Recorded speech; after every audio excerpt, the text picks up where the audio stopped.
அன்பான இனிய உறவுகளுக்கு சாரதா ஸ்ட்ரிக்டாக சொல்லிடுறாங்க, என் புள்ள காவேரிக்கு இந்த வீடு இல்லைன்னா வேற எவளுக்குமே இல்லடி, உனக்கு 5 பைசா உங்களுக்கு கிடைக்காது, 10 பைசா நான் தரமாட்டேன், என்ன பண்ணணுமோ பண்ணிக்கங்கடி, என்னங்கடி 2 பேரும் ஆடுறீங்களா அப்படின்னு ஸ்ட்ரிக்டாக சொல்லிடுறாங்க. கங்கா யமுனா பார்க்குறாங்க. ஆனால் கங்கா இறங்கி வரல, யமுனா இறங்கி வந்துடுது. எனக்கு எப்படியோ பணம் வந்தால் சரி, அது யாருக்கு விற்றா என்ன, அக்கா நீ சும்மா இருக்கா அப்படின்னு சொல்லிட்டு, அம்மா எங்களுக்கு சம்மதம் அப்படிங்கிறாங்க. அந்த பயம் இருக்கணும். என்ன நினச்சிட்டு இருக்கீங்க, சாரதானா என்ன மட்டம் நினச்சியா? பழைய சாரதாவை நீ பார்க்கல, இதெல்லாம் சாந்தமாக இருக்கேன்னா அதுக்கு அந்த தம்பி தான் காரணம். எவ்வளோ பெரிய மனுஷன் நமக்கா இறங்கி வந்து எவ்வளோ பாசமாக இருக்காரு. ஏண்டி உன் புரிச்சன் கடை வைக்கலாம் எவ்வளோ உதவி பண்ணாரு, அதை எல்லாத்தையும் மறந்துட்டியாங்க பிடிச்சி சும்மா வெளுத்து வாங்குறாங்க. அம்மா குமரனுக்கு மாமாவுக்கு அக்காவுக்கும் நல்லதான் பண்ணியிருக்காரு, மாமாவும் அக்காவும், அதனால அவ பேசுறது தப்பு தான். வாடி வங்காள கடலே, நீ மட்டும் என்ன, உனக்கு வாழ்க்கையே கொடுத்துருக்காருடி அந்த தம்பி. அவருக்கு அவர் அவர் அவர் போட்ட பிச்சையிலேருந்து நீ வாழ்ந்துட்டு இருக்க, என்ன நினச்சிட்டு இருக்க என்ன அப்படிங்கல அப்படியே ஒரு மாதிரியா இருக்காங்க. அங்கிட்டு பார்த்தா நர்மதா இருக்குதா. அம்மா ஏமா கத்துறீங்க, நீ என்னடி, நீ என்ன, நீ ஏதாவது சொல்ல போறியா? ஐயோ அம்மா நான் அப்படிலாம் நான் ஒன்றும் சொல்ல மாட்டேம்மா, நீ நாளைக்கு வளர்ந்து சொன்னாலும் உனக்கு ரெடியாக நான் பதில் வச்சிருக்கேன் அப்படின்னு சொல்லல. எனக்கு தெரியுமா, எனக்காக அக்கா வாழ்க்கையே கொடுத்துட்டு என் ஆப்ரேஷனுக்காக பணம் வாங்கி கொடுத்ததே அக்காவும் மாமாவும் தான். அவங்க இல்லைன்னா இன்னைக்கு நான் உயிரோட இல்லை, நான் உயிரோட வாழ்றதுக்கு காரணமே மாமா தான் அம்மா அப்படின்னு நர்மதா சொல்ல. அப்பா நீயாவது நல்ல மனசோட இருக்கியே, ஆனாலும் இப்போ சின்ன பிள்ளையா இருக்க, நல்லபடியாக இருக்க, வளர்ந்ததுக்கப்புறம் நீ மண்டையை கழுவிட்டாளுங்கன்னா, அம்மா எத்தனை பேர் வந்தாலும் சரிம்மா, என்னை வந்து மண்டையெல்லாம் கழுவ முடியாதும்மா, ஏன்னா அக்காவும் மாமாவும் சூரியன் மாதிரிம்மா, யாராலும் ஒன்றும் அதை பண்ண முடியாதும்மா, அவங்க 2 பேரோட நல்ல மனசு எனக்கு நல்லா தெரியும். அப்படி இருக்கல நான் ஏமா அப்படி அவங்களாம் நான் மாற்றி பேச போகிறேன், நான் என் உசுறு இப்போ வாழ்ந்துட்டு இருக்கதே அக்கா பண்ண தியாகமும் மாமா பண்ண கொடுத்த பணமும் தாம்மா, நான் எப்படிம்மா அப்படின்னு சொல்லையிலே கட்டி பிடிச்சிக்கிறது. அம்மாடி நீ ஒரு ஆளாவது என் பிள்ளைய புரிஞ்சுக்கிட்டியடி, நான் தான் கொஞ்சம் புரிஞ்சுக்காம, கொஞ்சம் கேடு கட்டத்தனமாக காவேரியை புரிஞ்சுக்காம பேசிவிட்டேன், ரொம்ப அசிங்கப்படுத்தி மறுமையனே அனுப்பிட்டேன். இப்போ நான் நல்லா புரிஞ்சுக்கிட்டேன்டி, தெரியாமல் தப்பு பண்ணுறது வேறடி, தெரிஞ்சே வேணுன்னே இவளுக்கு இப்படி பண்ணுறாளுகளே. அம்மா விடுமா, நான் இருக்கேன்ல, இவங்க 2 பேரும் வெளியில் எப்படி விற்க முடியும், உன் கையெழுத்து அக்கா கையெழுத்து என் கையெழுத்து 3 பேர் கையெழுத்து தான் விற்க முடியும், நீ விடு, நமக்கு தேவை பண தேவை இப்போதைக்கு இல்லை, பண தேவை உள்ளவங்க இறங்கி வரட்டி இருக்கட்டும் அப்படின்னு சொல்ல. அரவாளாக்கு என்ன நினச்சிட்டு இருக்க, நாங்கள் தான் இறங்கி வந்துட்டோம்ல, வாய மூடு அப்படிங்கிறாங்க யமுனாவும் கங்காவும். அதுக்கப்புறம் கொடைக்கானல் போயிடுறாங்க பதியறதுக்காண்டி. அங்கே போனால் மூஞ்சியை தூக்கி வச்சுட்டே இருக்குது. காவேரிட்ட எல்லா உண்மையும் சொல்லிடுறாங்க நடந்ததெல்லாம். அப்படியே அங்கே 2 பேரும் ஒன்றா பார்த்தோன்னே நர்மதா பார்த்தோன்னே கட்டி பிடிச்சிக்கிறாங்க. ஏண்டி எனக்கா நீ இவ்வளோ பேசினியாடி நர்மதா அப்படின்னு கேட்கல. என்னக்கா நான் உங்களுக்காண்டிலாம் பேசலக்கா, நான் நடந்த உண்மையை சொன்னேன் அப்படிங்கிறாங்க.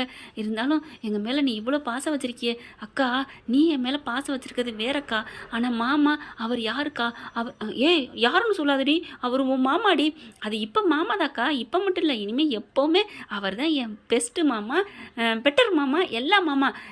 குமரன் மாமாவும் நல்ல மாமா தாண்டி அப்படின்னு கேட்க.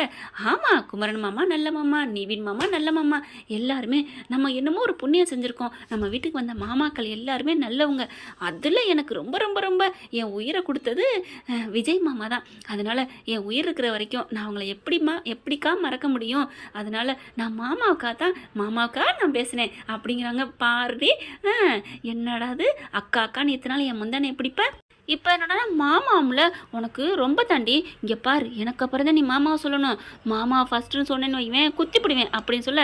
அக்கா உண்மை தானே, நான் மாமாவை தான் ஃபஸ்ட்டு சொல்லுவேன், என்னை தாண்டி ஃபஸ்ட்டு சொல்லணும் அப்படின்னு சொல்ல. இது எல்லாத்தையும் கேட்டுட்டு கிறுக்கி அப்படின்னு வராரு விஜய். என்னது என் பக்கம் என் மச்சினிச்சி இருக்கு, நீ ரொம்ப பண்ணுறியோ அப்படின்னு சொல்லிட்டு விரட்ட வராரு. காவேரி ஐயோ மாமாவும் மச்சினிச்சி ஒன்று சேர்ந்துக்கிட்டீங்களா அப்படின்னு காவேரி ஓட பார்க்குறாங்க. அக்கா மாமா பிடிங்க மாமா, அக்காவை அடிக்கணும் அப்படின்னு சொல்ல. காவேரி அப்படி ஓடுது. இவங்க 2 பேரும் விரட்டிட்டு போகிறாங்க. கரெக்டாக கங்காவும் யமுனா வர்றாங்க. வந்துட்டு பாத்தியா எப்படி விளையாடுதுங்க, நமக்குள்ளடி அந்த வயிற்றுச்ச என்ன பண்ணி தொலைக்கிறது, அவள் கைக்கு போகணுன்னு இருக்கு இந்த வீட்டு பத்திரம் அப்படிங்கிறாங்க. சரி விடு, அதான் அம்புட்டு எடுத்து சொல்லிச்சுல, நமக்கு காசு வேணும், நீ சும்மா இரு அப்படிங்கிறாங்க. என் மனசை ஏதாவது பேசி கலைக்காத அப்படின்னுக்கிறதுங்க. இவங்க 3 பேர் நல்லா ஜாலியாக ஓடி ஆடி பாடுறாங்க, அவ்வளோ என்ஜாய் பண்ணுறாங்க. அடுத்து ஒரு கட்டத்தில் காவேரி பிடிச்சிடுறாங்க. பிடிச்சிட்டு நர்மதா ஒடியா அப்படின்னு சொல்லிட்டு தலையிலே நங்குன்னு கொட்டுறாங்களா. மாமா அக்கா பாவம் மாமா, கொட்ட வேணாம் மாமா அப்படிங்கிறாங்க. என்னதான் இருந்தாலும் அக்காவுக்கு சப்போர்ட்டா, அக்காவுக்கு சப்போர்ட் இல்லை, பாப்பா வயிற்றுல இருக்குல்ல, பாப்பாவுக்காண்டி தான் நீங்கள் இங்கே தலையில் கொட்டினா அங்கே வயிற்றுல போய் கேட்கும், அங்கே பாப்பாவுக்கு அடிபடும். ஐயோ ஏய் எதுவும் கேமரா வீட்டில் வச்சுருந்தியாடி அப்படின்னு கேட்க, ஏக்கா இப்படி சொல்கிற, உன் மாமா சொன்னதை அப்படியே சொல்கிற அப்படின்னு கேட்க, நிஜமாவா, ஆமாம் நாங்கள் 2 பேரும் இப்படி தான் பேசிக்கிட்டோம் அப்படிங்கிறாங்க. ஐயோ அப்படின்னு சொல்லிட்டு, இருந்தாலும் நர்மதாவது நல்ல மனசோடு இருக்காளே அப்படின்னு சொல்லிட்டு பெருமையாக பேசிக்கிறாங்க. அடுத்து, என்ன காவேரி மாமா மேலே எவ்வளோ மதிப்பு வச்சுருக்கு பார்த்தியா மச்சினிச்சி? ஆமாம்மா பார்த்தேன் அப்படின்னு சொல்லிட்டு, ஏன் உனக்கு பொறாமையாக இருக்கா? பொறாமையெல்லாம் இல்லை, என் தங்கச்சியாவது உங்கள் மேலே பாசம் வச்சுருக்காளே அப்படின்னு சொல்லிட்டு எனக்கு பெருமையாக இருக்குது அப்படிங்கிறாங்க. ஏய் உன் அக்கா தங்கச்சிக்கும் பாசம் இருக்குந்தாண்டி, என்னமோ இது யதார்த்தம் இயற்கையாக வர்ற இதுதான் அப்படிங்கிறாங்க.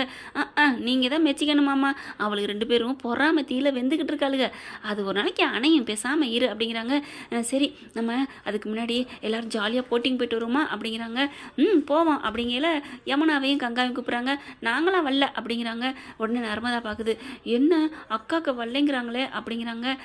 போய் நம்ம மாமா கூப்பிடுவோம் அப்படின்ட்டு நிவினை போய் கூப்பிட்றாங்க. மாமா நீங்களும் வாங்க மாமா அப்படின்னு சொல்ல, ஓகே போகலாம் அப்படின்னு சொல்லிட்டு எல்லாரும் கிளம்புறாங்க. சாரதா பார்க்குது, நான் எதுக்கு, அதெல்லாம் நீங்களும் வரணும் அப்படி சொல்லி கூட்டிகிட்டு போகிறாங்க. போகிற வழியில் நல்லா ஜாலியாக லந்து பண்ணிகிட்டே போகிறாங்க. பார்க்குது, இங்கே பாருடி யமுனா போய் கங்கா வேணுங்கண்ணே இங்கே இரு, நீ பாட்டுக்கு நிவின்னு உன் புருஷன் கூப்பிடான்னு போகக்கூடாது, நான் ஒத்தையாக இருக்கிறேன், நீ என் கூட தான் இருக்கணும் அப்படின்னு சொல்ல, சரிக்கா இருக்கேன்க்கா அப்படின்னு சொல்லிட்டு, என் புருஷன் என் கூட பாசமாக பேசுகிறதே அறுது, அப்படி இருக்கல இவகிட்ட வந்து நான் நிற்கணுமாம்ல, எப்போ என் புருஷன் கூப்பிட்டான்னா பஜக்குன்னு தாவிரும்ல அப்படின்ட்டு போயிட்டு இருக்குது. சாரதாவுக்கு சந்தோஷம் தாங்கலை, எல்லாம் எப்படியோ ஒத்து வந்துட்டாளுகளே அப்படின்னு சொல்லிட்டு அதுக்கப்புறம் போயிட்டுருக்கையில் இங்கே பார்த்தீங்கன்னா காவேரி வச்சக்கன்னு வாங்காமல் தலைவனை பார்க்குறாங்க. என்னடி அப்படின்னு பார்க்க, இருந்தாலும் எனக்கு ரொம்ப சந்தோஷமாக இருக்கு மாமா, இவ்வளோக்கு நம்ம ஒத்துமையாக வரும்னு நான் நினைக்கவே இல்லை அப்படிங்கிறாங்க. விடு அப்படிங்கிறாங்க. எவ்வளோ பெருந்தன்மை தெரியுமா, உங்களுக்கு இருக்கிற மனசு யாருக்குமே இல்லை தெரியுமா? அப்படியா? எல்லாருக்கும் உள்ள அந்த ஹார்ட்டின் ஷேப் தாண்டி எனக்கு இருக்கும், அதெல்லாம் இல்லை, உங்கள்கிட்ட ஹார்ட்டு வேறு மாதிரி தினுசாக இருக்குடா மாமா அப்படிங்கிறாங்க. அப்படியே எங்கே பாரு அப்படின்னு கேட்க, அப்படியே நெஞ்ச காமிக்கிறாங்க. அவங்கள அப்படியே காதை வச்சு பார்க்குறாங்க. உன்னை பார்க்க தாண்டி சொன்னேன், கேட்க சொல்லலை, இருந்தாலும் துடிப்பை கேட்கணும், அந்த துடிப்பு ஆசையாக இருக்குமாம்மா அப்படின்னு காதை வச்சு கேட்குறாங்க. அது பார்த்தா லப்பட்டப்புன்னு துடிக்குது. வாவ் சூப்பர், என்னடி காவேரின்னு துடிக்குதா? காவேரின்னு துடிக்குது ரொம்ப தான் அப்படின்னு சொல்லிட்டு அப்படியே கட்டிக்கிறாங்க 2 பேரும். சாரதா அப்படி பார்க்குறாங்க. பார்த்துட்டு, ஐயோ இவளுக்கு பார்த்தா ரொம்ப இன்னும் பொறாமப்படுவாளுகளே அப்படின்னு சொல்லிட்டு, ஏன்னா அவங்க முன்னாடி போயிட்டுருக்காங்க, நம்ம தலைவியும் பின்னாடி ரொமான்ஸ் பண்ணுறதுக்காண்டி பின்னாடியே கொஞ்சம் மெதுவாக நடந்து வராங்க. அப்போ தான் சாரதா பார்க்குது, காவேரி கொஞ்சம் வாமா அப்படிங்கிறாங்க. சரிம்மா. ஐயோ அம்மா பார்க்குது படா அப்படின்னு சொல்லிட்டு, அடிப்பாவி நீனா வந்து கட்டி பிடிச்சிட்டு நீனா என் இதயத்தை பார்க்கணும்னு சொல்லி பண்ணிவிட்டு கடைசியில் போடான்னு ஏன் மேலே பழி போடுறியா, இது நல்ல போங்கா இருக்குமா அப்படின்னு விஜய் சொல்ல, அப்படித்தான் அப்புறம் என்ன பண்ணுறது, அம்மா பார்த்துட்டாங்க ஏதாவது கேட்டாங்க, அதெல்லாம் என் அத்தை கேட்க மாட்டாங்க, இப்போ கூட வா கட்டி பிடிச்சிட்டே போய் நிற்போம், ஒன்றும் சொல்லாது அப்படின்னு சொல்லிட்டு இருக்க தோளோட அணைச்சிக்கிட்டு, அத்தை நில்லுங்க அப்படிங்கிறாங்க. திரும்புகிறாங்க. 2 பேரும் கட்டி பிடிக்கிறத பார்த்துட்டு, ஐயோ அப்படின்னு சொல்லிட்டு திரும்பி பார்க்காம போகிறாங்க. சாரதா பாத்தியா அப்படிங்கிறாங்க. ஐயோ ரொம்ப பாத்தியான்னு சொல்லாதீங்க, கையை எடுங்க அப்படிங்கிறாங்க. என்ன இதுக்கே எப்படின்னா எப்படி, இன்னும் போட்டிங்லாம் போகிறோம், அங்கே இன்னும் எவ்வளோ ரொமான்ஸ் இருக்குது, ஆளை பாரு அப்படின்னு சொல்லிட்டு மண்டையில் ஒரு கொட்டு ஆன்னு ஒரு கத்துறாங்க. ஓகே ஃப்ரெண்ட், பார்க்கலாம் என்ன நடக்க போகுதுன்னு. இந்த மாதிரி போனால் நல்லா தான் இருக்கும். இந்த பற்றி உங்களுக்கு பிடிச்சிருந்துச்சுன்னா உங்கள் பொண்ணான கையில் ஒரு லைக்கை போட்டு சப்ஸ்கிரைப் பண்ணிடுங்க. Thank you friends.